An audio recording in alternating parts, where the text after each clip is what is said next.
Então, conceda a palavra ao juiz defensor para se pronunciar pelo tempo de até 1h30. Esclareço novamente que nenhuma das partes poderá fazer referência ao previsto no artigo 478, incisos 1 e 2 do CPP, e não será permitida a leitura de documento ou a exibição de objeto que não tiver sido juntado aos autos com antecedência mínima de 3 dias úteis e guarde relação com a matéria de fatos permitida por sessão e julgamento na data de hoje.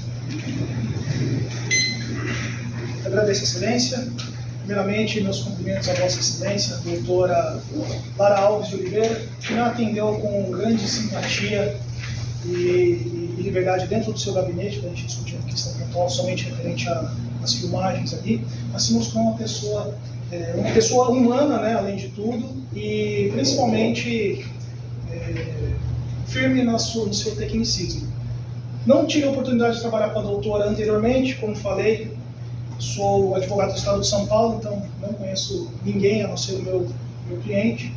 Mas pela maneira como Vossa Excelência atendeu esse humilde advogado ontem em seu gabinete, como conduziu o processo até hoje, acredito que estamos diante de uma presidência impecável, não teremos maiores problemas nessa plenária do junho, nessa reta final da plenária do junho. Doutora promotora Luísa Saad da Silva, meus cumprimentos, muito cordial, educada e simpática.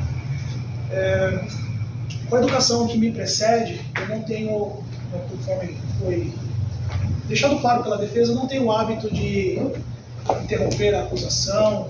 Eu gosto que as coisas fluam para que as ideias sejam absorvidas da melhor forma, e até porque o embate desnecessário, muitas vezes, entre a acusação e a defesa, gera um transtorno para vocês, jurados, que já estão aqui nesse horário, né, nessas condições climáticas, que eu sei que está quente, embora tenha ar-condicionado, mas gera um desgaste completamente desnecessário. Então eu espero, da mesma forma que fui com a doutora, espero não ser interrompido e que a gente possa ficar no mundo, né, na divergência e no campo das ideias.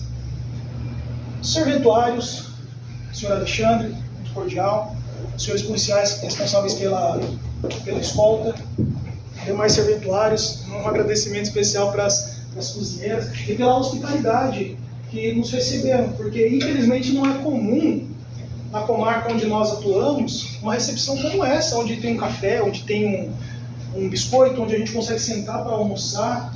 Muito pelo contrário.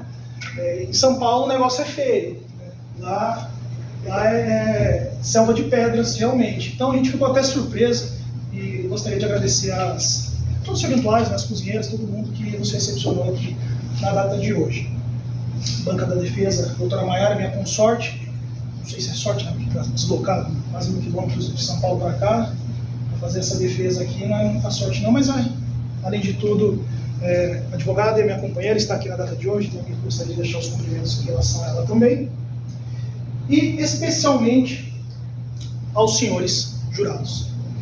Eu sei que nesse momento, agora são 3:55, vocês estão completamente desgastados já de ter que ouvir fatos que são deveras pesados e que são incontroversos aqui. Isso foi muito bem mostrado desde o primeiro momento onde o senhor Osinei, em delegacia, narrou os fatos. Isso vem sendo repetido diversas vezes, até a data de hoje, onde vocês estão aqui há horas, deixaram seus compromissos de lado, deixaram familiares de lado. Talvez algumas de vocês, ou o senhor, não esteja bem para estar aqui hoje. Enfim, pode ter acontecido qualquer tipo de mazela, mas estão aqui honrando o compromisso, o qual foi atribuído a vocês hoje, que eu diria que é o trabalho mais pesado. Muito fácil para mim, muito fácil para a doutora, para a doutora Luísa, doutora Maiara, chegar aqui e realizar o nosso trabalho. Isso faz parte do nosso cotidiano. Para vocês não é. Primeiramente que vocês estão exercendo um trabalho, embora louvável, mas um trabalho gratuito. E com uma responsabilidade enorme, que eu acho injusto, inclusive. Eu acho injusto demais.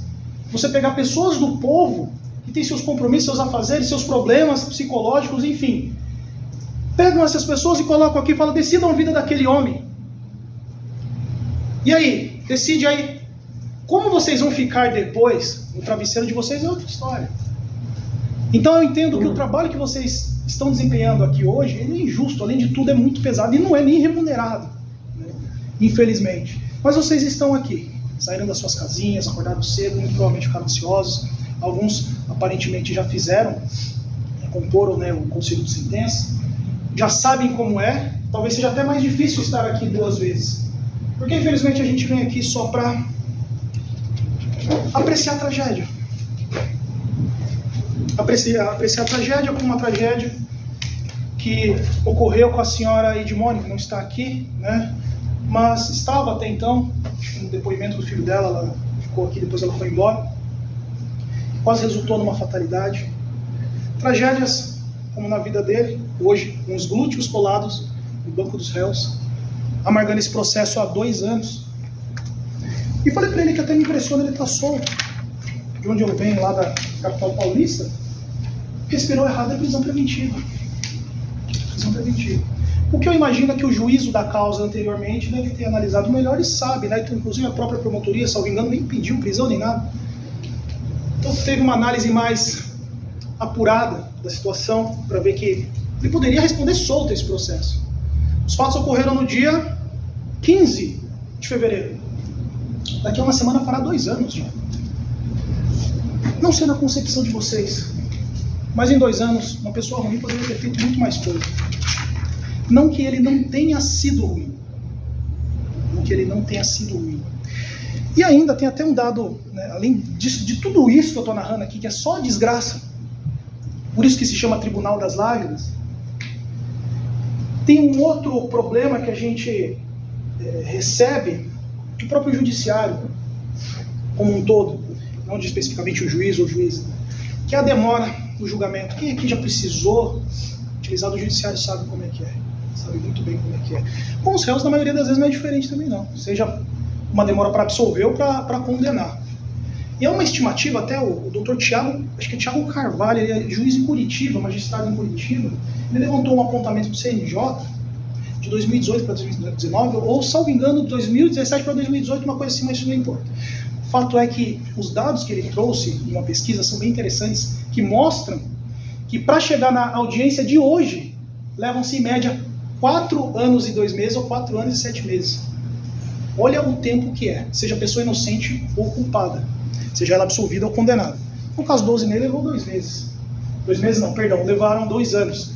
Mas é uma demora. A gente está falando de 700 e poucos dias amargando esse processo. Ruim para ele, ruim para a vítima, que precisa de uma resposta. Ruim para os familiares da vítima, ruim para a família dele, esposa dele lá sentada, não sabe. Ela não faz ideia para onde que o marido vai depois.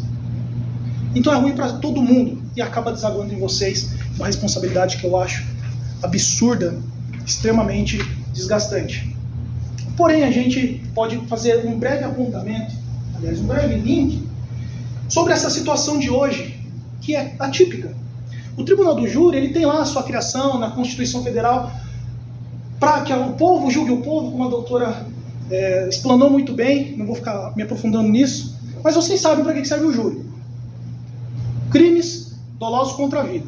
Aí pode ser homicídio doloso, qualificado, feminicídio, aborto, instigação, auxílio ao suicídio, tanto faz. Matou alguém, você vem para cá responder por isso. E na esmagadora maioria das vezes, há um silêncio parcial no júri. Por quê? Porque a vítima não está. Na esmagadora maioria das vezes, a vítima está 7 palmos abaixo. Isso quando acha corpo, né? Quando não temos situações, o goleiro Bruno, fato, acho que mundialmente, né, conhecido, até hoje não acharam o corpo da ex-mulher dele. E é muito comum, tribunal do júri, silêncio parcial. Na maioria das vezes é o familiar que está sofrendo pela vítima que está enterrada, a vítima não consegue nem se expressar. E hoje é um pouco diferente, porque a vítima, felizmente, não é infelizmente não, felizmente está viva. E isso foi falado até para ele. Felizmente a vítima está viva. Que ela vai desgraçar com você na audiência? Lógico que vai. Está nos autos o que foi feito em relação a ela. O que foi feito com ela? Está aqui. Tem as lesões. Está tudo aqui. as lesões na cabeça, lesão no ombro, cicatrizes, que essas fotos são mais recentes. Está tudo aqui. Algumas maiores, outras menores, outras que nem aparecem. Trauma, né? Talvez esses sejam os piores. Está tudo aqui. Mas é preciso que a gente entenda melhor esse cenário para que vocês hoje possam fazer justiça. E eu sei que é injusto eu pedir para vocês fazerem justiça, não era a responsabilidade de vocês, não era para ser. Juízes, promotores, a polícia, né, o alto escalão envolve investigação, recebe muito para apurar, processar e julgar crimes. E aí vocês pegam crimes complexos como o homicídio e falam pro povo, tá, julga aí. Ah, mas como é do jeito que você sabe mesmo? Pensa aí, pega a sua experiência de vida, pensa aí. Vê, dá uma olhadinha nas provas que foram feitas aí, produzidas mais ou menos, e julga aí. E por que mais ou menos, inclusive? Porque não teve, até então, se eu não trago instrumento do crime, vocês não iam nem saber, não ia ter ideia de como era. A defesa que teve que se incumbir disso, ainda que seja para recair no lombo do réu. A defesa que teve que trazer a foto de um facão que é aproximadamente igual ao que ele usou para agredir a vítima Edmônio. Ninguém achou o facão. Ninguém. A gente teve que pegar ali uma foto e tal, parecido, pegar um pedaço de madeira, porque entrar com facão no fórum, ninguém é louco. Mas pegar algo que representasse, pelo menos, o tamanho do instrumento utilizado. Que é o propósito? Foi confirmado pelas testemunhas, até mesmo pela vítima que ficou ali se esgueirando, que era aproximadamente desse tamanho. Aproximadamente. Embora na foto pareça maior. Uma análise um pouco mais criteriosa, dá pra ver que o facão da foto é maior. Mas pouco importa também. Porque fato é que as lesões ocorreram. E por que ocorreu tudo isso? Relacionamento. Ah, isso justifica? Não. Deixa eu já adiantar para não fazer parecer que a pessoa que se sente prejudicada no relacionamento tem sim total direito de sentar o cacete na outra. Não é assim não. Não é assim não. E até fazendo um parênteses aqui, eu queria pedir desculpas antecipadas a Vossas Excelências, porque eu sou às vezes um pouco informal demais. E pode ser que em algum momento fale vocês, em vez de Vossas Excelências.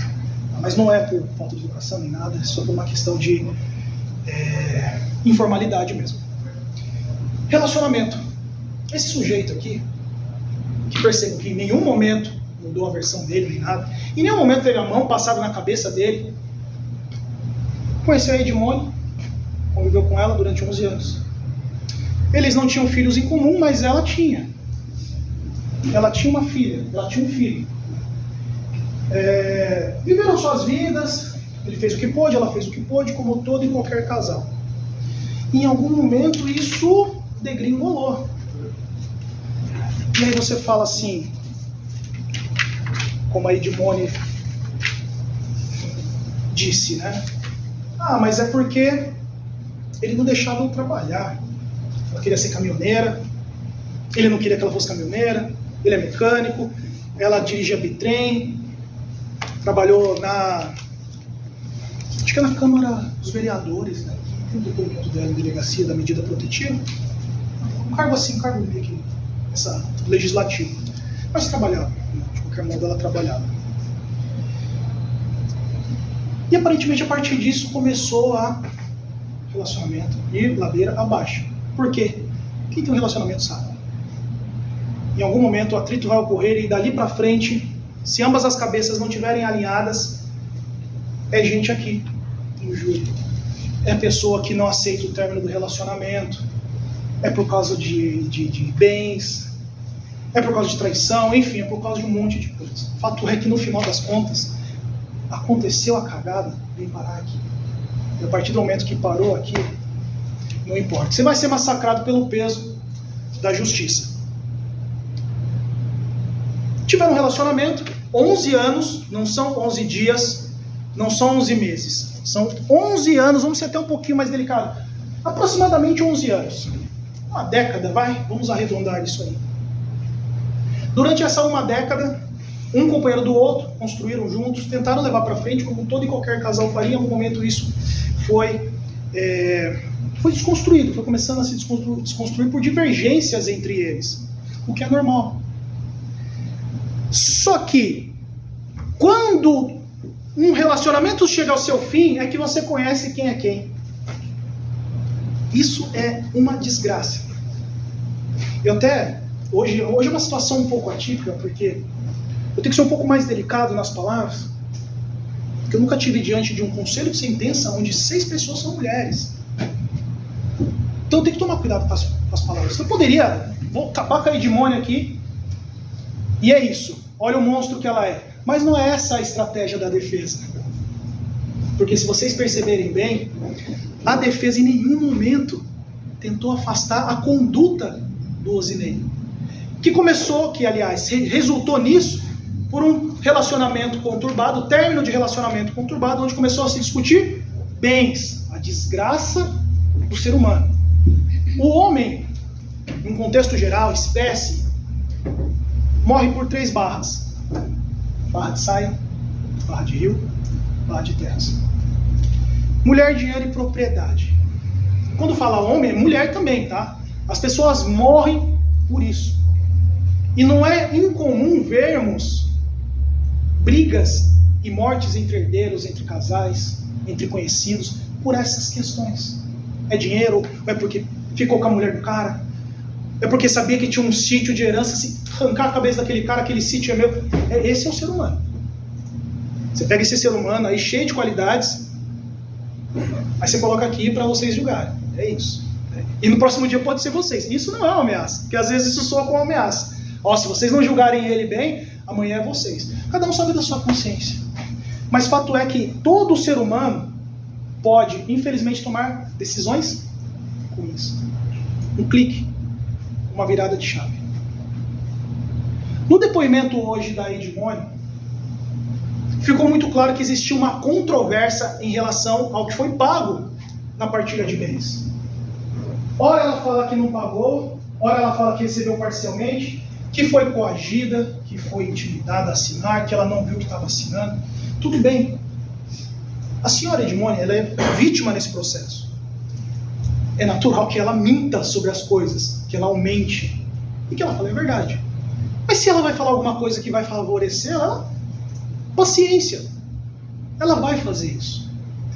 Mas causa espécie, causa estranheza,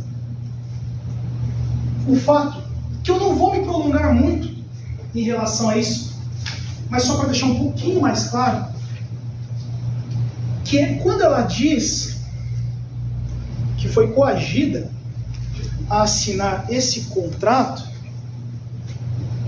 onde está escrito, vou até ler com um pouco de calma para vocês, para vossas excelências, já sabe o primeiro. O vendedor, na qualidade de proprietário, na qualidade de proprietário, 50% do imóvel, vende 50% do seguinte imóvel. Aí colocou aqui, 705 metros quadrados e tal, situado em endereço. Beleza.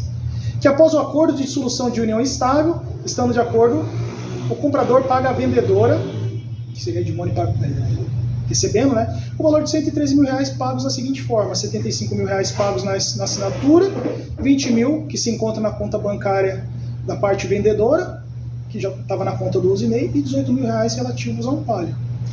E ela vem e assina, ela reconheceu aqui. Edmônia, 26 de outubro, que foi até mencionado, se você assinou isso, onde está reconhecendo uma dissolução de união estável, está aqui falando, dissolução de união estável, em 26 de outubro, é bem provável que antes disso vocês já não estavam mais juntos. E depois ainda tem aqui os recibinhos, que ela também assinou, um recibo de R$45 mil, 26 de outubro. Tem algum lugar aqui, mas está no processo, que eu acho que é de 40 mil, 75 mil, uma coisa assim. Vou tentar um pouco antes. E tudo bem.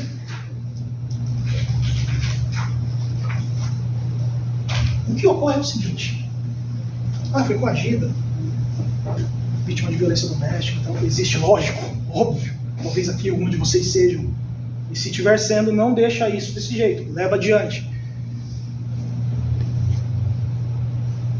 Ela foi coagida a assinar aquilo lá.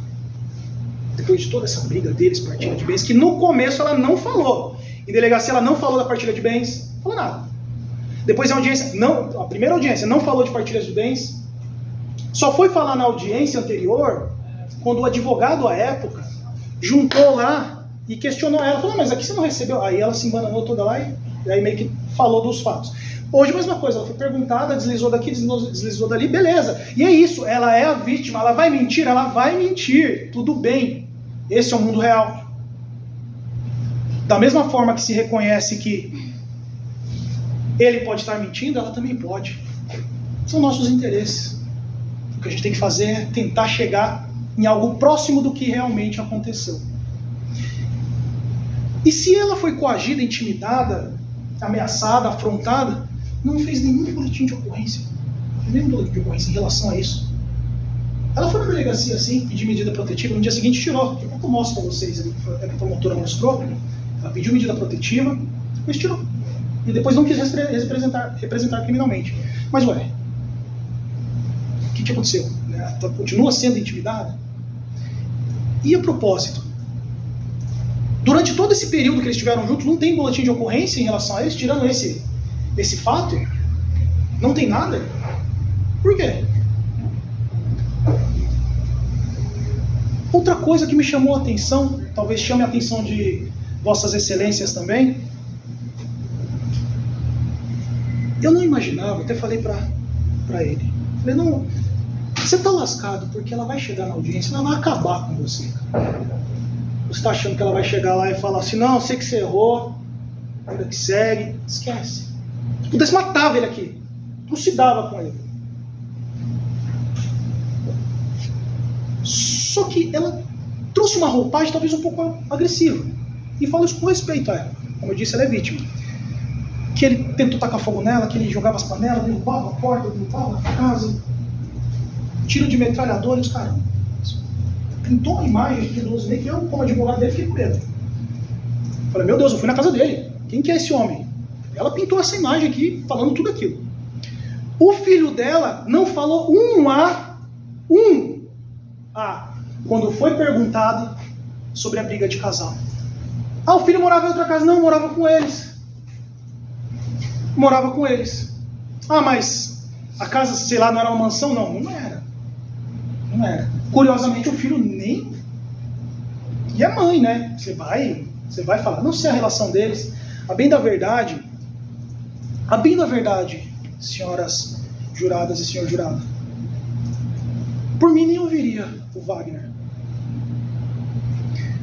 Porque a exposição que a mãe já sofreu, né, as circunstâncias que a mãe já estava sofrendo na plenária aqui, sendo ouvida, interrogada, eu entendo que já seria suficiente, já seria até demais.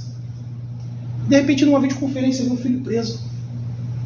Não sei por quais crimes. Eu, particularmente, soube que ele estava preso. Inclusive, eu perguntei 2 vezes, não sei se os senhores se recordam, eu perguntei, onde que seu filho mora? E ela não respondeu. Depois eu fiz uma outra pergunta, nesse mesmo sentido. Ela não respondeu, falou que ele se perdeu. Eu até falei, tudo bem a senhora mentir em relação a isso. Não tem problema. Por mim, nem escutaria ele. Não sei a relação que eles têm hoje, se ela está dando suporte, enfim. O que a gente quer é que a ressocialização aconteça, que ele saia da cadeia melhor do que ele entrou. Mas fato é que uma pessoa que está nas circunstâncias que ele está, curiosamente, em favor da mãe, ele poderia inventar um monte de coisa, mas não inventou, não falou nada sobre briga. Quem que é esse monstro, esse satanás do Rosinei? Porque o menino falou que foi lá na oficina e quebrou as coisas dele. Por que ele não falaria que o Rosinei tentou tacar fogo na mãe, que derrubava a porta, quebrava as coisas, que batia muito nela? E dentro de tudo isso, a polícia nunca foi comunicada, porque não chegou nos autos. A polícia não informou absolutamente, não tem nenhuma informação da polícia em relação a isso. Se tiver, me perdoe, o equívoco foi meu. Mas aparentemente o que temos aqui é uma imagem extrapolada de quem é o Osinei. Quando eu falo extrapolada, não é porque ele é santo. Ele não é santo. Que santo que pega um facão para bater na mulher? Eu não conheço. Mas pegou. Viveu 11 anos com ela. Para tragicamente estar aqui hoje. Que merda. Sob risco de tomar uma condenação e depois ser preso. Homicídio tentado qualificado. Tem uma peninha boa aí, viu? Se pegar todas as qualificadoras ainda, tem uma peninha boa. No mínimo uns 10. Olha o término do relacionamento dele aqui. E falei. Chora, pode chorar mesmo, porque é a única oportunidade que você tem. É a única. Porque a sua imagem já foi. Esquece. Ela foi completamente desconstruída aqui. E o que a gente tem nisso tudo? Provocação, perseguição, assédio, né? Eu sei. Mas muitas coisas foram faladas pela Edimone e pelo senhor Osinei. Fato é que só houve uma coisa verdadeira nisso tudo. Foram as agressões perpetradas por ele contra a vítima. Por que eu estou falando categoricamente em relação a isso? Porque hoje, vossas excelências vieram aqui para condenar. Vocês vieram aqui para condenar. Vocês não vieram para absolver.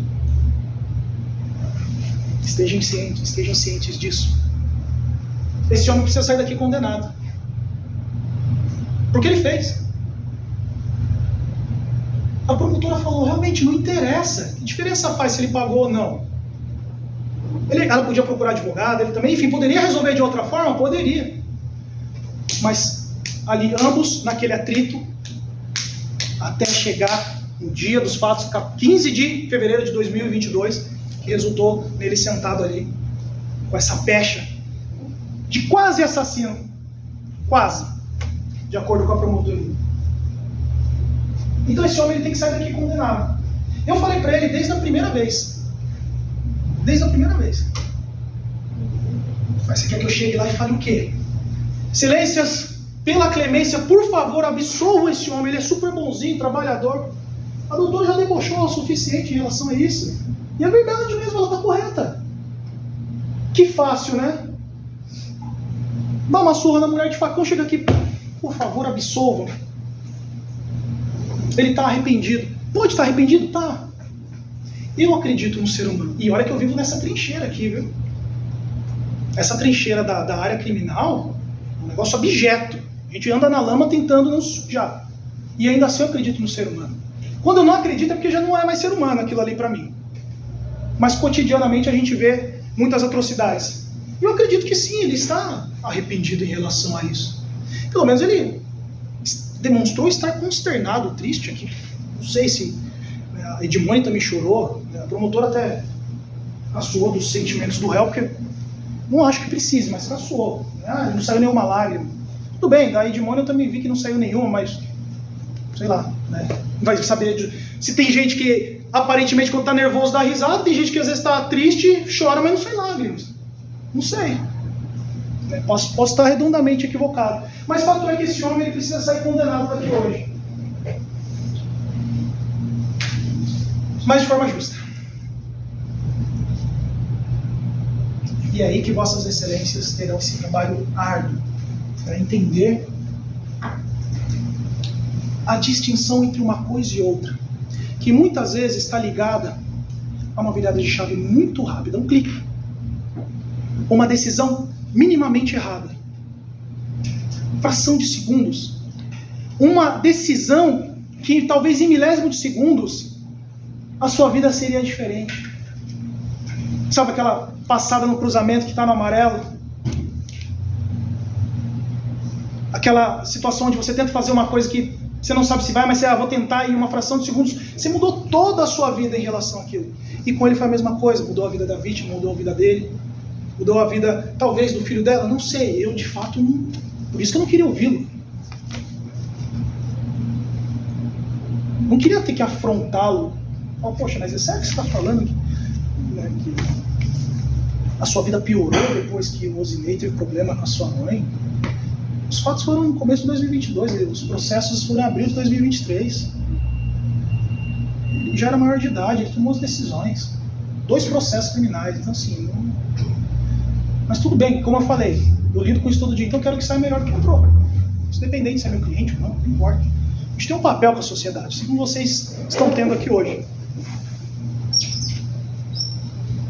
E caminhando para o dia dos fatos, também não quero cansá-los, tentarei ser o mais breve possível, porque sei que vocês estão cansados. Eu tô acostumado já, mas sei que para vocês isso aqui é duro. Conversa vai, conversa vem, discussão, divergência, pagou, não pagou, toda aquela groselhada, autorizou entrar, não autorizou. Fato é que eles não moravam mais juntos. Eles não moravam mais juntos. Tenta se fazer uma articulação ali para parecer que na verdade ela tinha acesso livre à casa. Mas em abril de 26 de outubro de 2021, eles já tinham dissolvido a união estável. Mas foi a palhaçada agora? Assina esse contrato aí, pega a parte dos bens aqui. Mas vamos fingir, tá, que a gente está junto, para os vizinhos verem. Nexo nenhum. Então provavelmente dali para trás já tinham terminado.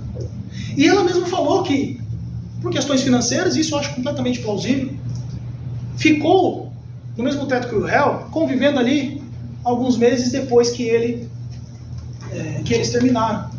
Curiosamente, nesse período não aconteceu nada. Não tem BO, ela mesma falou que não aconteceu nada. O filho falou que não aconteceu nada, nunca viu, presenciou briga. Os vizinhos, nenhum das duas testemunhas presenciou, viu alguma coisa. Esse é o monstro que ela pintou aqui. Mas não que ele não esteja errado. E aí, conversa vai, conversa vem. Eu vou para sua casa, Osinei. Causa estranheza essa parte é um negócio muito louco. Porque tem a verdade do réu, tem a verdade da vítima e tem a verdade que a gente nunca vai saber. O que a gente faz é assim, qual que é a menos cabeluda, qual que é a menos bizarra? Né? Para mim a mais bizarra nessa é, depois de meses separados, sem a chave da porta, da casa, tudo, ela já morando em outro lugar, depois de ter recebido, assinado o contrato, ela disse que não recebeu, mas assinou. Ela vai na oficina e diz que vai para a casa dele esperá-lo, e ela chega lá, ela entra, ela arromba a porta, porque ela fala, lógico, num tom mais um pouco sutil para não parecer que ela meteu o pé na porta, tive que fazer uma força, mas arrombou, ela não tinha chave. Se você não tem a chave, outra alternativa não há. E foi lá ficar na casa. Não me parece normal. Não me parece normal. E aí entra uma decisão dela também, não é só uma decisão dele. Porque ele tomou uma decisão péssima para estar aqui hoje. Ela também tomou uma decisão péssima. Porque se olharmos pela ótica dela, e o Osinei for aquele diabo todo, taca fogo no corpo, quebra panela, casa. Por que cargas d'água você coloca a sua vida em risco indo na casa desse sujeito? Pelo amor de Deus. Não faça isso. Não faça isso. Você arromba a casa do cara. E se vai lá, vou pegar a vassoura aqui. E aí chegamos nos fatos. O Osinei foi para casa, chegou lá e encontrou a Edmone dentro de casa. Aqui a gente tem aquelas fotos do portão, né? Se fica a gente debatendo o mesmo ponto, vai ficar quase que... Né? A promotora falou, essa foto aí não dá nem para saber se é. Mas eu entendo que se a porta está trancada, o portão não ficaria trancado. Um hábito tão comum no ser humano. E aí questionada sobre ter arrombado o portão, falou que não também. Mas tudo bem, vamos refletir sobre isso. É estranho, venhamos. Pode não ter acontecido? Pode. Mas que é estranho, é. Pra caramba. E ele foi pra lá. Foi pra lá, desagou lá pra casa dele, chegou lá, encontrou a Edmone em casa, óbvio que não ia terminar bem. Ela queria o quê? Ao que tudo indica, ela estava reclamando direitos que talvez não tivesse, como oficina, outros valores, enfim. Coisa deles, coisa de casal que está terminando, um caos. E foi lá, sabendo, ela sabia. O Zinei falou aqui que tudo isso levou mais ou menos 8 meses. Desde o tempo que eles terminaram, que eles conviveram sob o mesmo teto, que depois ela foi lá tentar pegar a cozinha, e que depois ela finalmente foi para casa varrer aquele corredor. Não teria como, seria humanamente impossível imaginar que ele chegaria lá, encontrasse ela lá e terminaria em conversa. O problema é que a decisão errada, a decisão dele tomada de forma errada, prejudica muito mais. E aí começou-se a discussão sobre: você estava com a vassoura? Não, não estava com a vassoura. O vizinho viu? Não, o vizinho não viu. A vizinha falou que hoje estava tomando chimarrão dentro de casa. Aí o vizinho falou que estava dentro de casa também. Tem umas controvérsias aí nos depoimentos, mas está um negócio assim, né, meio nebuloso. Não está preciso e nunca será preciso. Nunca será. Eles sempre vão dar um depoimento, sempre vai tender mais para um lado ou para o outro. Ele alega que ela vem para cima com um cabo de vassoura. Ele é mais baixo que ela, 10 centímetros. Mais ou menos 10 centímetros. Ele foi na caixa, pegou o facão e falou: bom, agora eu vou dar uma lição nessa mulher. Cagada. Tá aqui hoje. Aí a lição. Mas aí começam os conflitos de informações. Ela não estava com a vassoura, ela não ofendeu ele chegou com o facão, ele não chegou com o facão. Aí eu pergunto para vocês: importa? A gente faz porque a gente tem que fazer, mas isso importa? O facão está aqui. Por que a defesa se incumbiu de fazer o que, de repente, a investigação não conseguiu, ou que o Ministério Público nem quis ir atrás? Por causa da verdade. Quando você está do lado da verdade, não há temor. E aí a gente vai para cima com o que tem. Independente se estava com a vassoura ou não, se houve uma ofensa ou não, o Ozinei agrediu a Edmone com o facão. Desde o começo dos depoimentos dele em delegacia, ele fala a mesmíssima coisa. A mesmíssima coisa. Ele nunca chegou e falou: não fui eu. Então ele merece ser condenado por isso. Porém, aqui a gente entra num campo muito interessante, que é: posso, mas não quero. Ou quero, mas não posso. Mecânico, barrudo, bruto. É baixinho, é. Mas o cabra aqui trabalha com máquina, com carro, há 20 anos. Aperta parafuso, fecha capô, faz de tudo. Força tem. Curiosamente, a acusação, quando é favorável, ela vai falar que o Ozinei é muito forte. Então ele pegou para matar. Aí quando não é favorável, não, porque ele não conseguiu matar, porque é alguma coisa, enfim, vai tentando desconstruir. Normal até aí, tudo bem, faz parte do jogo. Mas fato é que ele é um homem forte. Mecânico há 20 anos. Bruto. Talvez na concepção dele pegar o facão e dar pranchadas, fosse a alternativa mais viável. Na cabeça dele. Na cabeça infeliz dele. Essa foi a melhor decisão.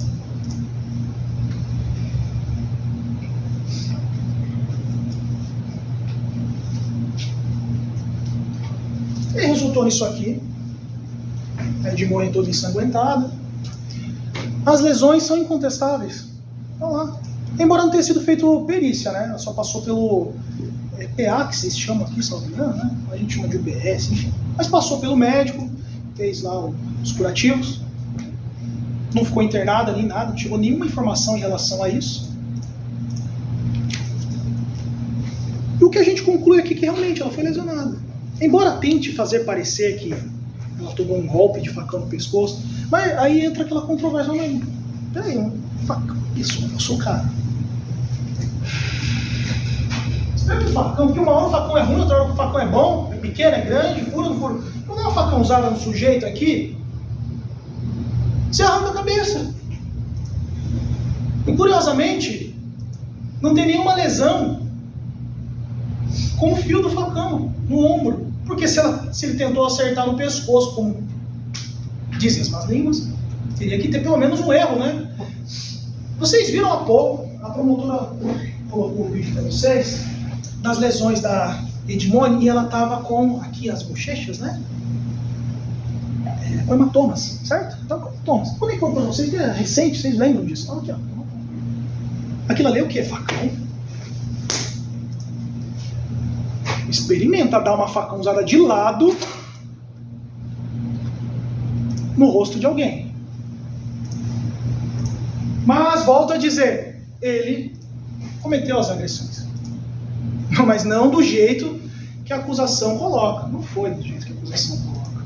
No pescoço, tomou golpe no pescoço. Tomou foi de pranchada, mas aí se é de pranchada já vai de encontro, aliás, vai ao encontro do que tentam fazer parecer crer que ele realmente queria pegar o facão e picotar ela. E aí a gente começa a entrar na questão dos vizinhos, as testemunhas oculares, que foram pintadas pela acusação como salvadores da pátria. Eles podem em algum momento terem ajudado em relação a isso? Talvez. O depoimento dos dois eles falaram que tinha medo, que o Osinei estava com o facão. Perguntado para os dois onde que a Edmone estava caída e o Osinei estava, se ele quisesse, ele tinha ido, tinha alguma coisa que o impedia? Não. Ah, mas gritou, é cachorro? Bateu o pé no chão? Um sujeito com sangue nos olhos, louco para fazer merda. Ah, mas o vizinho, do outro lado do muro ali, ó, o vizinho estava ali, ó, ele subiu aqui, ó, para! Ela falou, opa, deixa eu escutar meu vizinho aqui, comando, né, adestrando o cachorro, deixa eu escutar o vizinho aqui, deixa eu parar. Até porque as versões conflitantes também, ora ela saiu com a calça, ora ela saiu sem a calça. Mas ela pulou o muro. Se ela pulou o muro, ela teve tempo. Porque ninguém pulou o muro de volta. Ninguém confirmou isso. Ninguém encostou no Osinei. Ficou só naquele, não, porque talvez o meu marido ia pra cima dele. Não foi por quê? Porque é sensato, né? Você sabe que o seu vizinho, que você conhece trocentos anos, é mecânico, tá com um puta de um facão daquele ali. Você vai chegar e fazer o que com ele?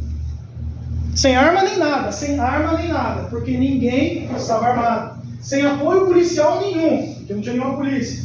Sem o filho dela ajudar, porque o filho dela aparentemente deixou ela lá e foi fazer outra coisa. Quando voltou, ele nem presenciou. O filho dela nem presenciou. Inclusive, é um detalhe aqui controverso. Muitos foi explorado pela acusação, onde o Osinei deixou o carro. Por premeditação, né? Pois, vai lá pra minha casa, espera lá dentro, no fundo, na varanda. Tô chegando, colocou o facãozinho aqui, ó, vou lá. Vou deixar até o carro numa posição aqui, que ó, premeditado. Aí chega o filho dela e fala que ele deixou, por 2 vezes foi perguntado, o carro na frente da casa. Ué, por que o filho dela ia mentir a favor dele? Eu não entendi. O filho dela foi até quando falou. Vocês, vossas excelências, perdão, ouviram? O filho dela falou, não, deixou na frente da casa. Então assim, muito diz que me disse, informações conflitantes, só que o fato é um só. E esse fato é um só, que Osinei poderia ter matado Edmone, poderia. Nada o impedia de acabar com a vida dela. cegado pela raiva? Não sei. Ah, mas é por causa de bem, não interessa. Ele poderia. Ele estava armado com um facão. Ele é mais forte, embora mais baixo do que ela. E outro detalhe aqui. Se nós olharmos o corredor da casa, vocês verão que é um corredor estreito. E vamos lá, só explorar um pouquinho essa parte das contradições, eu já volto nisso aí, tá? Mas aqui é o portão e tal, beleza. Aqui é a entrada da casa. Tem um fogão, sei que a imagem tá ruim, mas penso que se esforcem um pouquinho para ver. Senão a gente perde muito tempo ali e cansa mais vocês. Fogão aqui, lá do portão, parece uma distância grande. Parece que é 2 passos, assim, você já tá lá, já ouviu. Aqui é a porta da cozinha, né? E aqui é a lavanderia. A caixa de facão. Por cima do muro, aqui é a casa da senhora Daiane e do senhor Ednilson. Os cavalinhos aqui, bonitinhos, estavam aqui, né? Tomando chimarrão ali dentro de casa. Parece um corredor estreito, porque a máquina está bem próxima aqui da parede. Bem próximo. O que facilitaria, obviamente, que os golpes pudessem ser efetuados de forma pontiaguda. Ele tinha uma faca, ou facão. Voltando, vamos imaginar que é do tamanho disso aqui. No mínimo.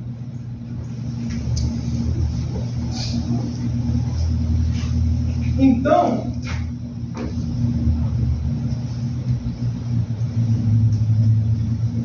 será que realmente, naquela distância do casal, na casa deles, seria possível, em tempo hábil, socorrer a Edmone, pular muro, tirar ele de cima dela, porque eles falaram que ela estava no chão, estava tomando golpe? Seria possível, estando desarmados ainda, sem reforço policial, sem mais pessoas, né, talvez um volume de pessoas, aí de fato o assustasse. Mas aqui, o que ele fez? Bateu. Poderia continuar? Poderia. Queria? Não.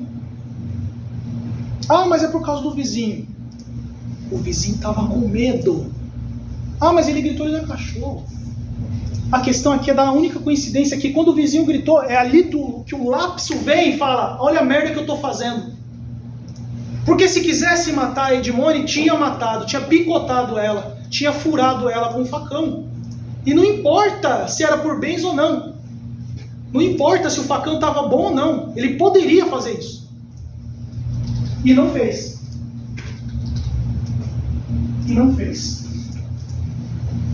Ele mesmo disse aqui, né? Olha a merda que eu estou fazendo.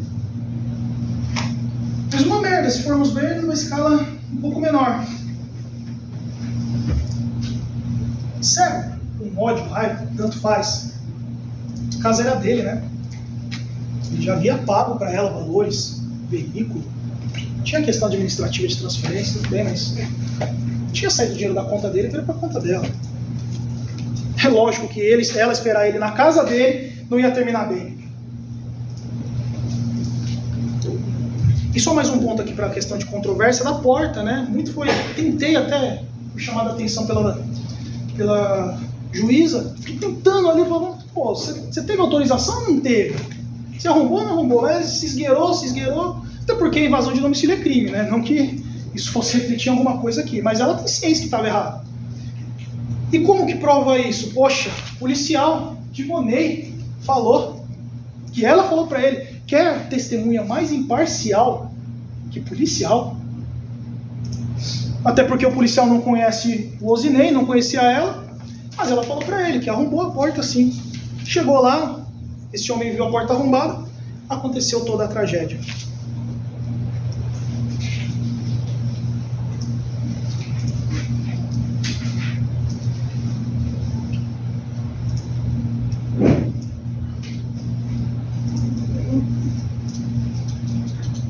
O fato é que ele esperou, né? Tentam fazer crer que tudo aconteceu numa fração de segundos. Ele deu 2 golpes, mais de 2 golpes, as fotos aí, né? 3 ou mais golpes. E tudo aconteceu numa fração de segundos, onde os vizinhos correram de dentro de suas casas, correram até o muro, viram o que estava acontecendo, gritaram com ele mais de, sei lá quantas vezes, porque eles gritaram várias vezes, isso foi falado em plenário. E rapidamente deu tempo dela colocar a calça pro outro lado. E o Osinei estava onde? Fazendo o quê?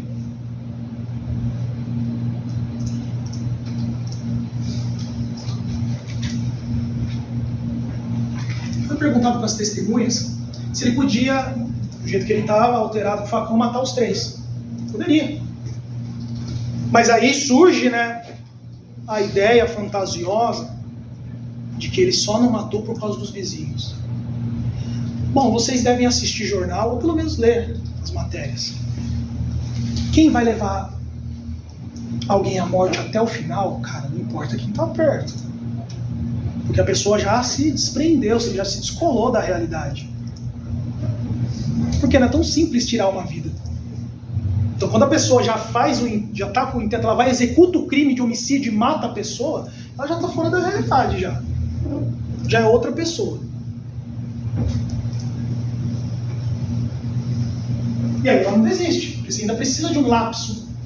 Você precisa de uma fração de segundos, que é a mesma fração de segundos onde você erra, você pode tentar corrigir. E ele poderia ter matado os 3.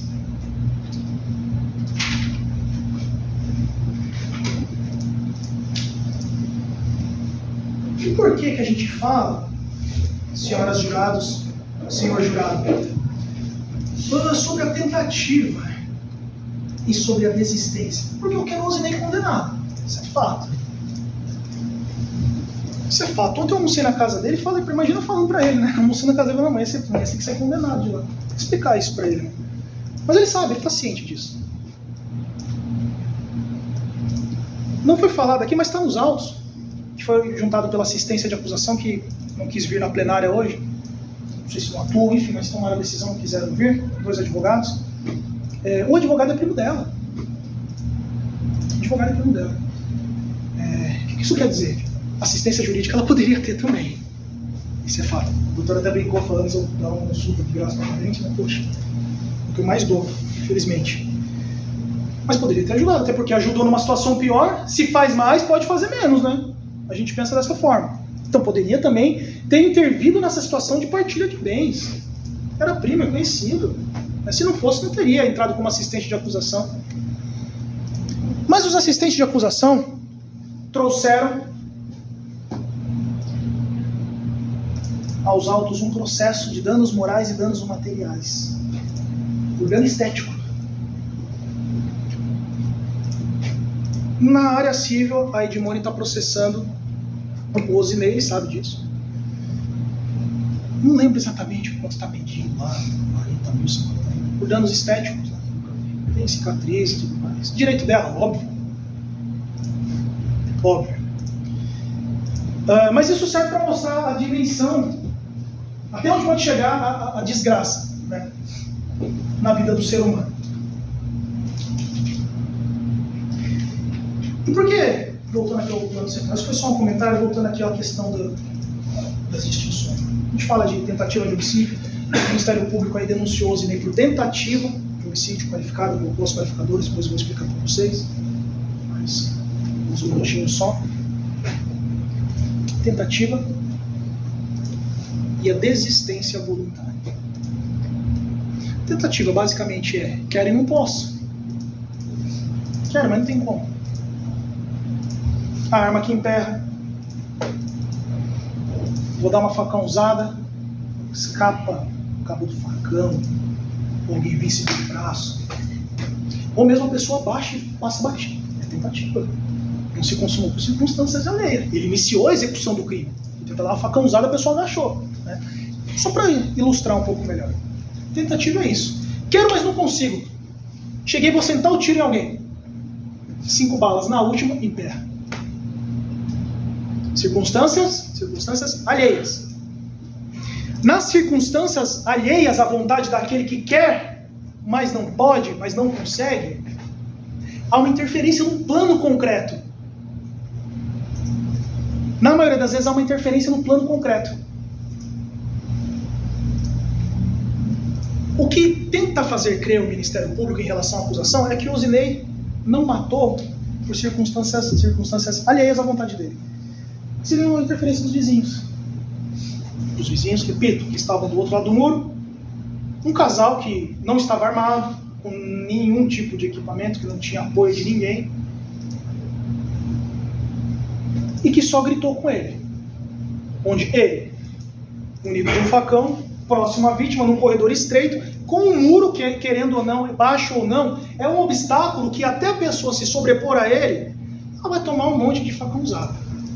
Ele podia puxar pela perna, tanto que não fez, né? A tentativa é, posso, mas não quero, a desistência voluntária. Desistir voluntariamente. Comecei a executar o crime.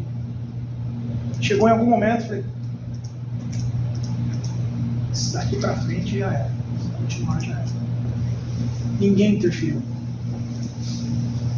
Esse homem, mecânico, forte, trabalho bruto há mais de 20 anos, num término de relacionamento conturbado, com uma ex-companheira que foi afrontosa, ela foi na casa dele, arrombou a porta, entrou lá, foi. Coitada, não merecia isso, mas foi afrontosa. Com um facão, esse facão aqui, que ora é afiado, ora não é, mas tem uma ponta. Isso aqui na barriga de alguém, no pescocinho de alguém, é caixão vela preta. Com todo esse conjunto, com vizinhos do outro lado desarmados, a uma distância, vamos considerar razoável, porque se eles estivessem aqui mesmo, não seguraram ele pelo baixo, não puxaram, não tiraram o facão, não adiantou nada, ele não é um cachorro para se assustar com um grito, estava possesso.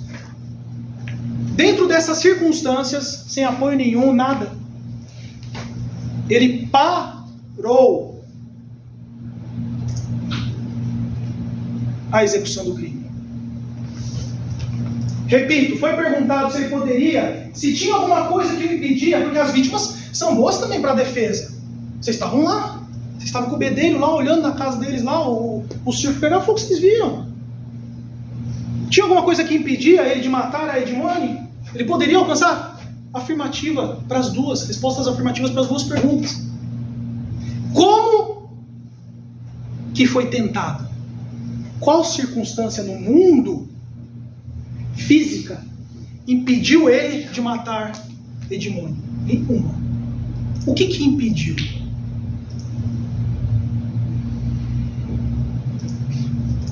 Porque poderia. Convenhamos.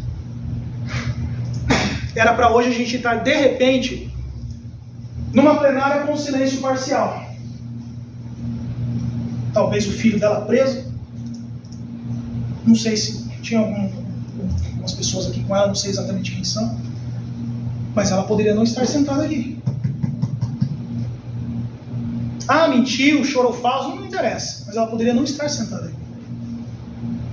Porque a ideia aqui da defesa não é atacar a vítima. Tem muita violência doméstica. Muita.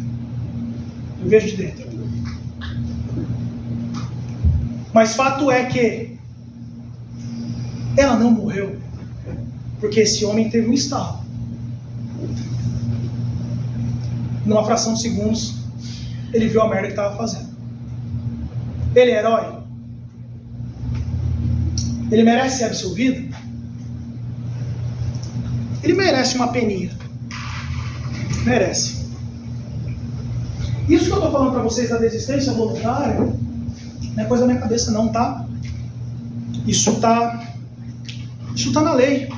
Código Penal.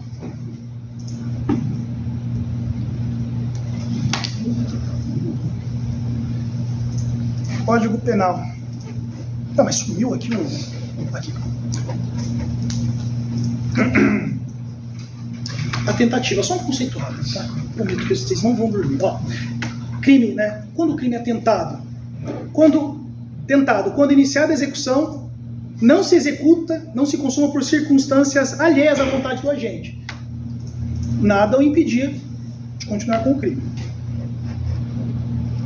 E a desistência voluntária? Voluntariamente você para e fala assim, vou continuar com isso aqui, já era. Melhor eu parar aqui. A gente chama de ponte de ouro do direito penal. Você começa aqui está você, lá no final está a sua cadeia, sua pena. Você começa aqui, parei. Uma ponte, está atravessando uma ponte, é uma hora que você fala assim, não vou mais. Daqui para frente é só resultado triste. Desistência voluntária, senhoras jurados, senhor jurado. O agente que voluntariamente desiste de prosseguir na execução, atenham-se às provas, aos depoimentos e às circunstâncias do fato. O agente que voluntariamente desiste de prosseguir na execução só responde pelos atos praticados.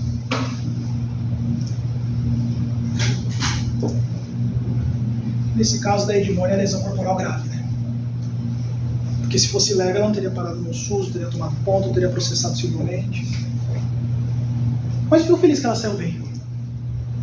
Embora para a defesa muitas vezes é desvantajoso a vítima estar em plenário, até desculpa a insensibilidade de dizer isso, mas se a gente não começar a acreditar no ser humano, esse mundo vai virar o quê, né? O que esse mundo vai virar?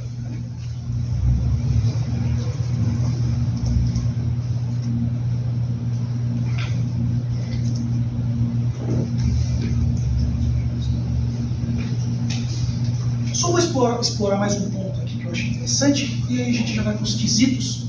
Tá?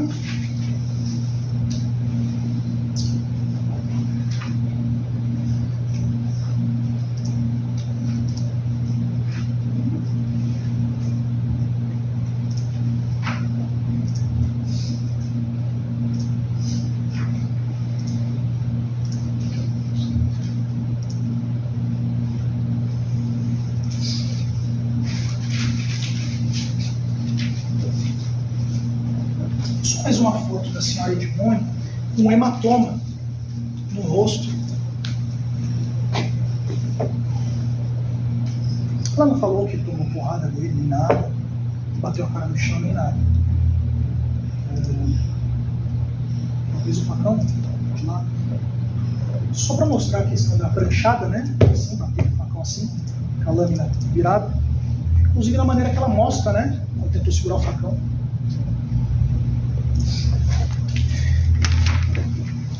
Mas deve ter sido uma briga bem feia, porque o corredor é pequeno ali, bem apertado.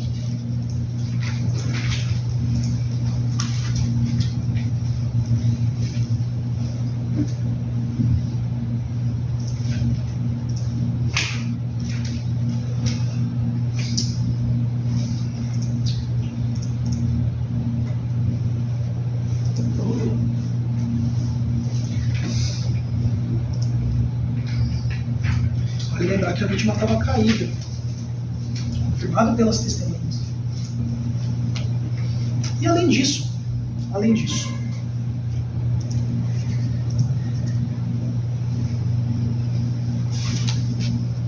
em um ponto a acusação acertou na previsão que a doutora tentou fazer aqui sobre as teses de defesa, porque talvez ela não imaginasse que a gente fosse pedir a condenação, né? Não que era absolvição. Que é exatamente a emoção. E a emoção nem sempre é emoção positiva, né? Aquela emoção de auditório, de reencontro de familiar, de vencer uma prova. Não, a emoção é um sentimento aflorado, né? Vai estimular alguma coisa que você já tem, seja boa ou ruim.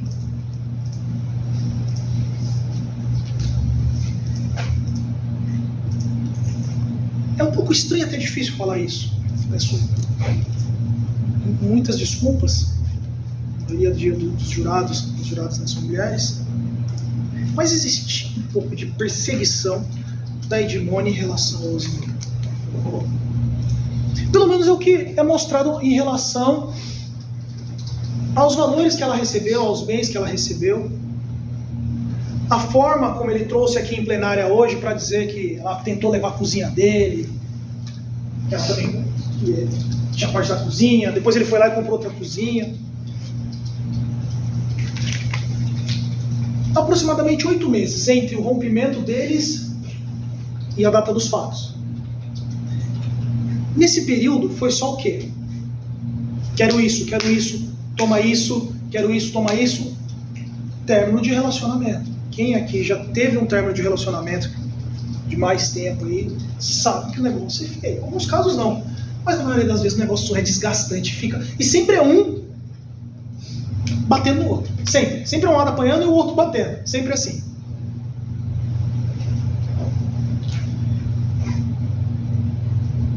E curiosamente, conforme o próprio Osley falou, alguns meses, vamos nem ser injustos aqui porque a gente não tem precisão, mas alguns meses, alguns pode ser 2 ou mais, alguns meses,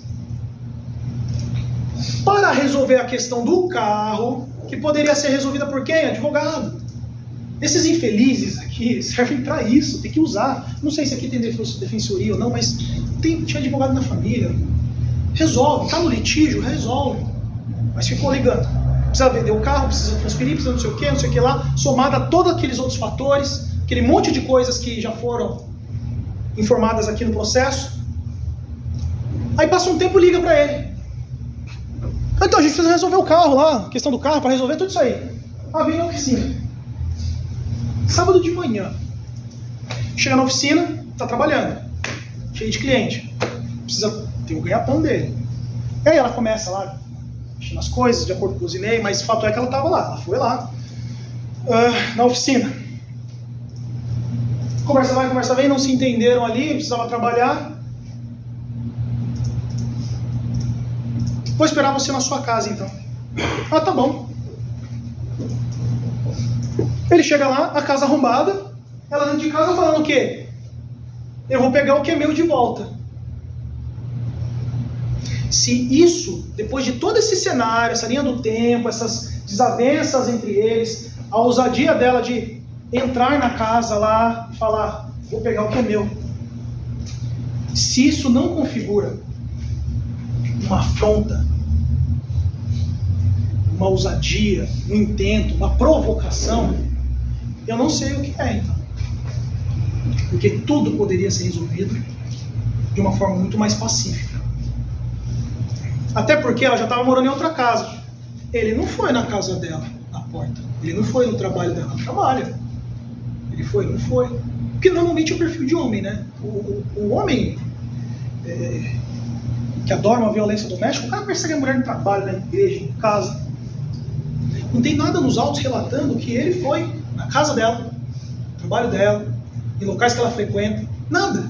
Sempre ela enchendo o saco dele, na casa dele, nele, sempre focado nele. Isso nessa linha de tempo, não é só num dia, nessa linha de tempo todo. De saco cheio disso tudo, chegou no dia,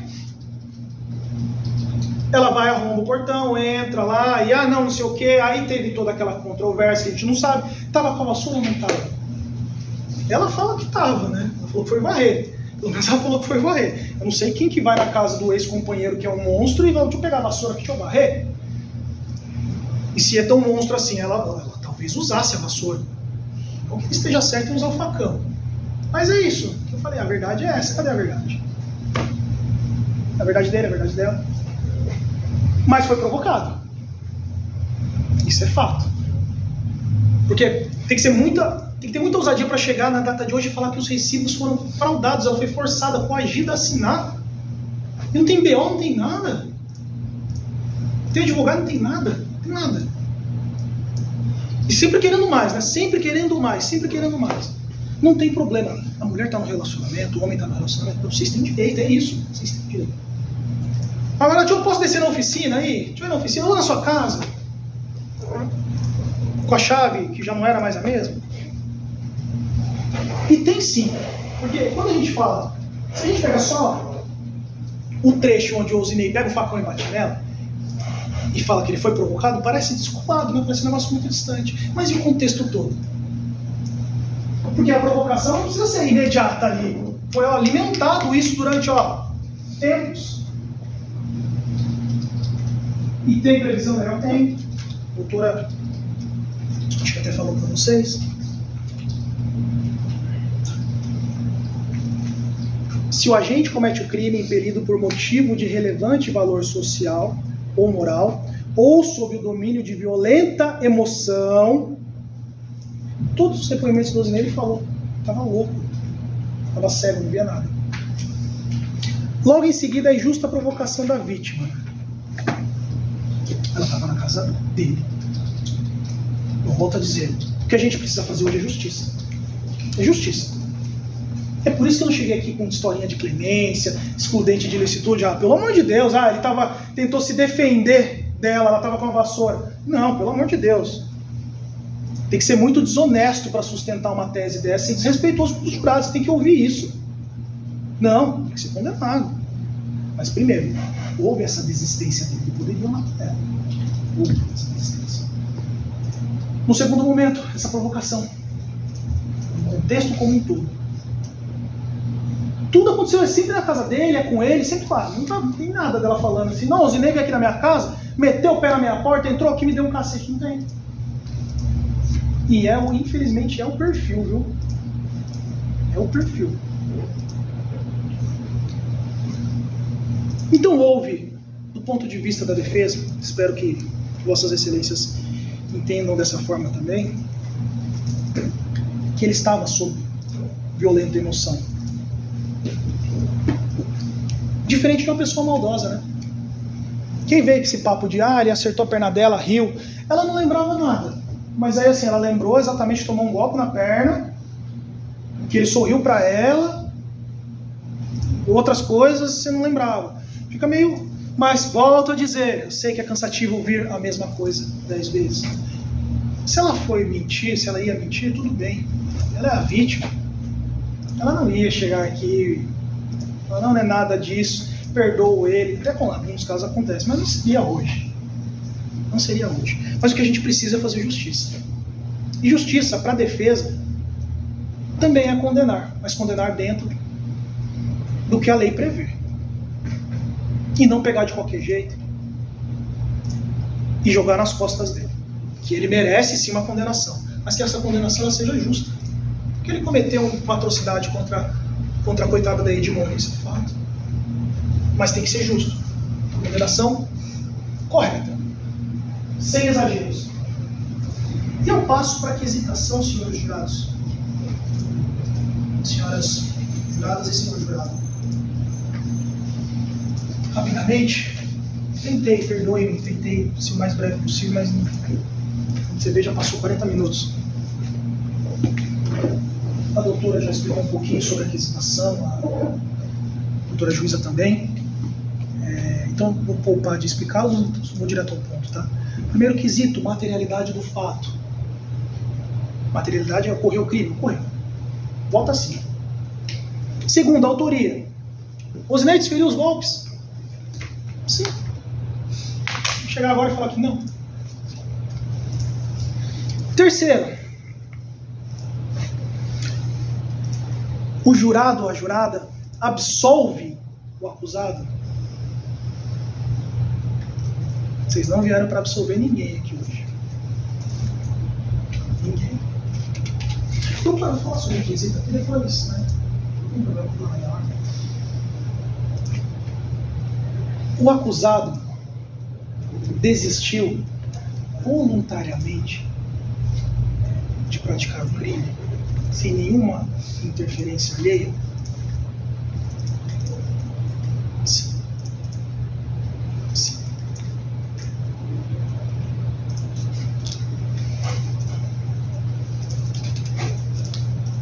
O jurado, o réu, perdão, o acusado, se perguntar pelos senhores, praticou o crime imbuído de forte emoção, de violenta emoção, após injusta provocação da vítima? Sim.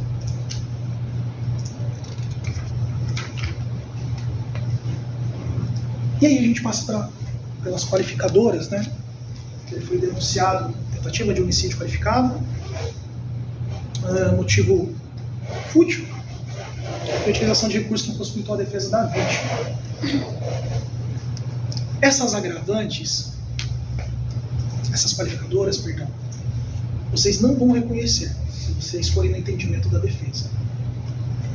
Motivo fútil, besteira, briga de trânsito. Um fechou o outro aqui, desceu, como eu já vi júri lá em São Paulo, uma discussão boa do cara com a filha. O carro foi discutir com o cara que fechou ele com o caminhão, não aconteceu nada com os carros, o cara desceu, deu uma facada na barriga, morreu, o cara deixou uma criança. Olha como é o ser humano. Isso é motivo fútil. No caso dele, se pegarmos isoladamente aquele frame, aquele quadrado ali, onde ocorreram os fatos, aquele dia parece ser fútil.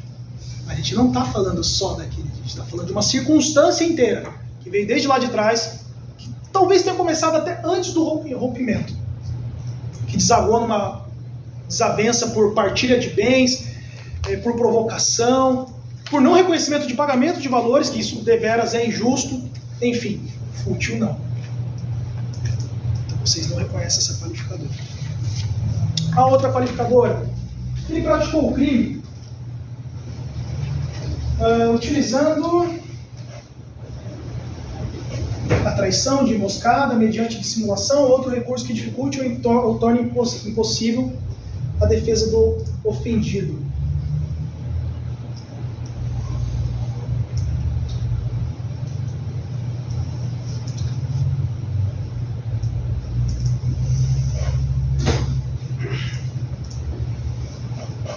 Deixa eu só confirmar aqui. Mas essa qualificadora também não, porque vamos lembrar que os fatos se deram dentro da casa dele. Dentro da casa dele. Ele não correu na casa dela, roubou a porta, ou usou algum apetrecho ali para tentar abrir a porta, se escondeu lá, esperou ela chegar e facão. Ele estava trabalhando. Ele foi na casa dele, porque ela tinha ido lá. Num plano um pouco mais distante, daria para falar que ela estaria premeditando alguma coisa. Talvez não algo tão grave, mas alguma coisa que pudesse utilizar contra ele depois. Não sei. Suposições. Então, se vossas excelências se depararem com esse quesito e entenderem o que a defesa trouxe aqui, vocês vão votar não.